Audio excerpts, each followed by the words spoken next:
You know the rule, traders: buy low and sell high. How to catch tops and bottoms in the market. These are reversal trading secrets, the only reversal signals you need. Two ways in which reversals happen. Number one, there are trend reversals, and two, ranging markets. Number one, trend reversals.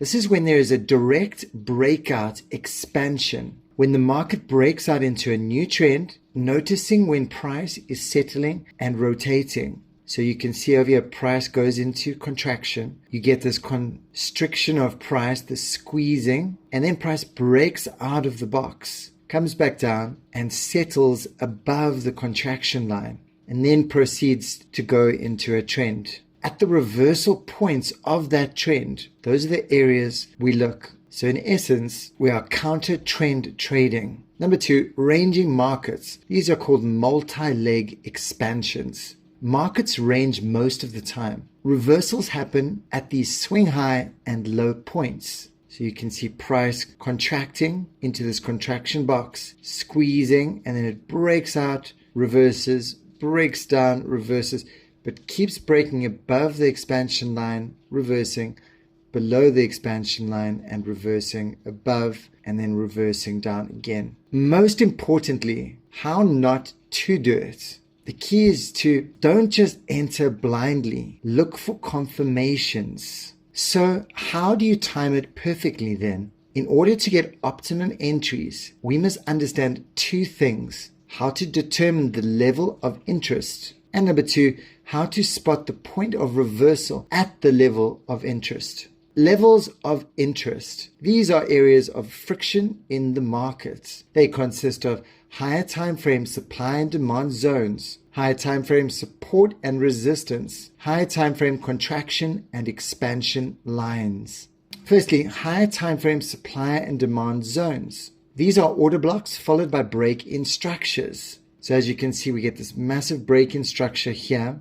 We get left by an order block which we marked out, the supply zone. Price comes back.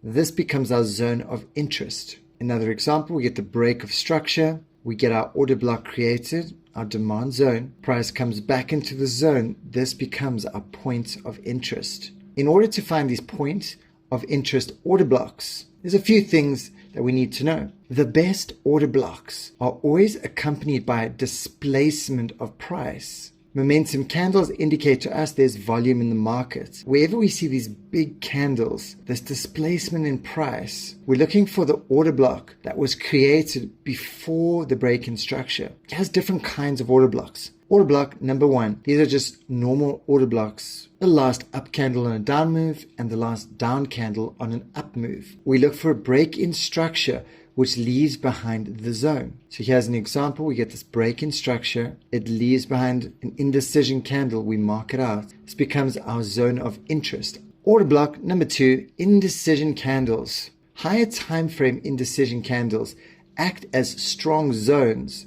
These can be daily, 4-hour, 1-hour candles. Here, for instance, we get this break-in structure. We get left behind this indecision candle. This becomes our zone. Same thing over here. Break-in structure, left behind indecision candle becomes our zone. Indecision candles are when you have a lot of wicks and small body, or big body and small wicks. Once we add indecision order blocks into the mix, it gives us more tools to find confluence within our setups. Here's some indecision candles. Break-in structure, indecision candle, break-in structure, indecision. Backtest on your charts and have a look for yourself. Order block number three, engulfed candle. Engulfing candles are just a candle that is bigger than the candle before it. So as you can see, we've got up candle, up candle, up candle, then a big down candle, which is significantly bigger. It is engulfing the candle before it. Engulfing candles show momentum of orders in a specific direction. It shows that a big order has just taken place. Over here, it is a large amount of buy or sell liquidity that creates these engulfing candles. It doesn't matter if it's a buy or sell or what color it is. What matters is that the whole candle must be engulfed by the next candle, followed by a break in structure.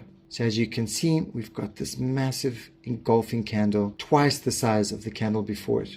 Secondly, we've got higher time frame support and resistance. Go to a daily or weekly and mark out support and resistance levels. So for instance, here you can see we marked out the resistance zones or resistance, which is basically just areas where you can see price is respecting these areas. Here's another example. Price hits here, bounces, comes back and respects this area. This becomes our resistance zone. Price hits here, comes back, hits here, comes back, hits here, come back. This becomes our support zone. And thirdly, higher time frame contraction and expansion lines. We go into a higher time frame, 1 hour, 4 hour, and daily, or either one of those, and we select a contraction box, which is a lower high and a higher low happening simultaneously. As you can see, price broke out of that with this direct leg expansion, came back and tapped exactly. Look at the resistance to this zone, showing buying pressure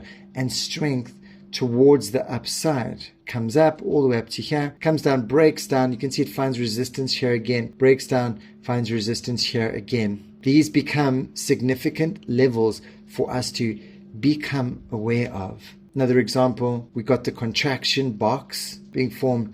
Price breaks out of it, comes back, respects it, respects it, respects it. Look how it's respecting this line. These become our levels of interest. When price comes to our level of interest, that's when we look for reversal signals. Let's go look at 5 different kinds of reversal signals that we utilize when price comes to our higher time frame levels of interests, as we previously discussed. Before we go any further, make sure to smash that subscribe button so I can continue to bring you high value trading knowledge.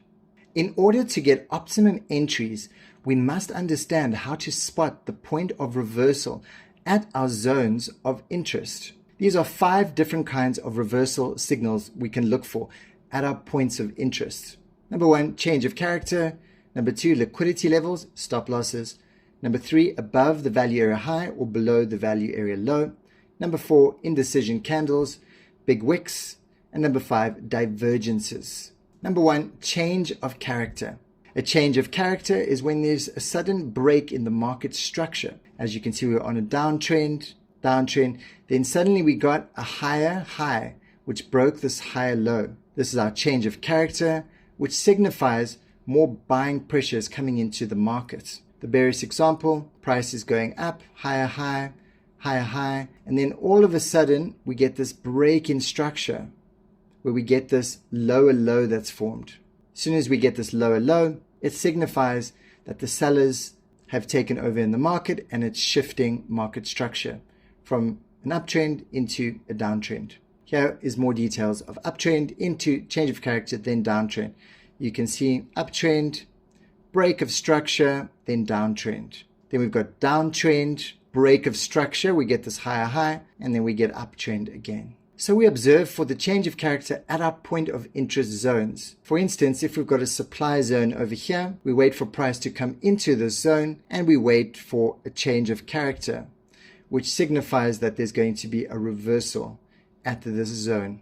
Another example, price taps into our higher time frame zone. It mitigates the zone. Then we get a change in character, break of structure, which signifies to us a change in market structure. It leaves behind an order block, supply zone. This would have been our perfect entry into this new downtrend. Here's a bit more information on how this works. So we got lower high, and then we get our first higher high.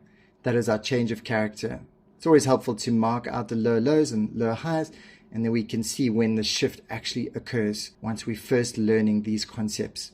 Number 2, liquidity levels, aka stop losses. As you see, we got this contraction point. Price breaks above and below, which confirms the expansion. And that's when the liquidity lines are created. Each time price breaks below the contraction box, a liquidity line is created. Each time it breaks above the contraction box, a new liquidity line is formed. Breaks below the contraction box, a new liquidity line is formed. When price breaks out the top and bottom of the box, it creates these expansion high and low points. These are the liquidity pools where the mass stop losses are located. When price confirms a multi-leg expansion, we can look to trade the range. We trade these swing high and swing low points where we can expect reversals to occur. These would be the points we'd be interested in trading the reversal. This is why we want to look for trades at these positions. You want to be able to spot reversals happening at these locations. So as we get to these points, we're either looking for indecision candles or big wicks or change of character at these points that can give us information that it is confirming this reversal. Number 3, above the value area high or below the value area low. We use a volume profile tool for this. It's a fixed range volume profile. So what you want to do is pull your fixed range volume profile over a specific range of price, and it will give you these values. It'll give you the value area high, point of control, and the value area low. The point of control is the highest traded area on the chart, and this area is called the value area. But we want to look for these reversals outside of the value area, either above the value area high or below the value area low. Here's more detailed explanation. We look for shorts above the value area high. This is outside the value area. This is where price is overbought. As we come down below here, we look for longs below value. This is outside the value area as well, and this is where price is oversold. Whenever price comes out of the fair value area, it falls back into it. If you look at your charts, price likes to come above value and then drop back down below value, then above value, then below value, and so on it continues. We look for the shorts above the value and the longs below the value area. Keep an eye out for big wick rejections and liquidations, and these we commonly find above value area high and below value area low. Number 4, indecision candles. I talk about these a lot because they're so important. These are candles with big wicks, small bodies, or big bodies and little wicks. These are contraction zones, which represent strong levels, especially followed with displacements, which confirms the big orders being placed. Here are the reversal points. These indecision candles represent themselves at the reversal areas. So you can see price gets to a certain level where it starts producing these indecision candles. They let us know that, for instance, the strength is weakening in that direction and that there's a turning point about to occur. Pay attention when you see long wicks, small body candles at these locations where possible reversals can take place. As you can see there, lovely indecision candle, indecision candle. Indecision candles are a strong indication of a reversal in the market. We can use them as a signal to enter. More examples of indecision candles. Indecision candles are where the buyer and seller find equilibrium in the market. It's usually the accumulation phase that creates them. Therefore, it becomes liquidity zones. It can represent reversal zones. This is how it would work. So we get a break in structure. It leaves behind an indecision candle. We mark it out as our supply zone. This also lets us know price is reversing in the market, as you can see in a bit more of a detailed example here. More examples. When you get an indecision candle like this, has a big wick to the downside, it represents it's reversing to the downside and going to move upwards. Over here we get these pin bars pointing long wicks to the upside and bodies to the downside. It represents a rejection to the upside. Wicks reveal rejection and imbalance. Here's an example of reversal zones on the 1 hour time frame. We get our contraction box. Price expands above and below, which confirms our expansion line. And then at each swing high point becomes a liquidity level where we look for indecision candles. Swing low, liquidity point, look for indecision candle. Swing high. As you can notice, we've got indecision candles at all these swing high and low points. These would be the areas where you'd be taking an interest to get an entry. Reversal zones on the 15 minutes. So just taking a closer look, and we can see at these swing high and low points, we've got very evident indecision candles. Bullish reversal doji candles. These are reversal zones below the point of origin. So as we get to those swing low points, we can see we're presented with these reversal indecision candles. Clear indication to us the reversal is happening. A bearish reversal doji. Reversal candles above the point of origin. As you can see, it reaches our swing high points, and we can start to see we're presented with these reversal candles. Number 5, divergences. A divergence is when price and momentum is doing the opposite. In this bearish example, price is going up, but momentum is going down. We call this a bearish divergence. In this bullish example, price is going down, but momentum is going up. We call this a bullish divergence. What is a divergence? It's when the price and the momentum are doing the exact opposite. Here is another example. Price is going down, but momentum is going up. price goes up, reaches our zone of interest, price going up, momentum's going down. This is a bearish divergence. We add the Wu Manchu divergences to be able to spot these divergences. This is how you add it. And these are the settings that I use. So what we do is we wait for price to come to our level or our zone, and then we look for a divergence. Price is going up, momentum is going down, price is going down, momentum is going up. When we get to these swing high and swing low points above or below the point of origin, we look for reversal candles and divergences to time the entry. Once we understand this whole framework, we know at these swing high and low points are the areas of reversal. And this is where we can use this oscillator to be able to find these divergences, which will help give us information as to when these reversals are happening. Indecision candle and divergences for entries at these levels. So once we get to these levels, we look for these indecision candles and divergences. Indecision candle and divergence. Just helps us have extra confidence on ensuring we're going to get in at the right point.